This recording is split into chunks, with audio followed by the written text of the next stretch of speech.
पहलिया नाम जम्बूद्वीप,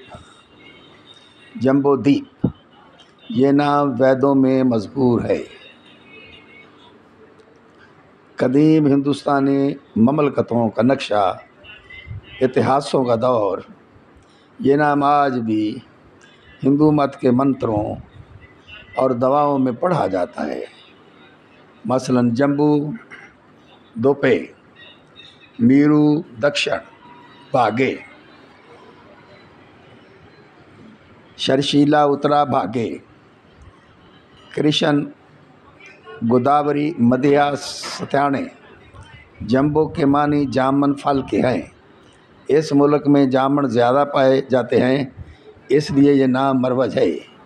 इसके बाद दिया गया नाम भारतदेशम, भारत देश या भरतवर्ष।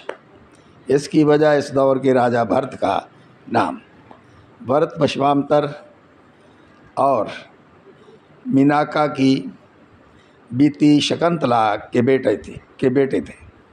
फिर उसके बाद दिया गया नाम हिंदुस्तान। ये नाम दरियाए सिंध से मौसूम है। कदीम फ़ारस लोग, यूनानी लोग दरियाए सिंध के उस पार वाले मुल्क की बिना पर हिंदुस्तान या हिंद पकारते थे। इसके बाद के दौर में हिंदुस्तान या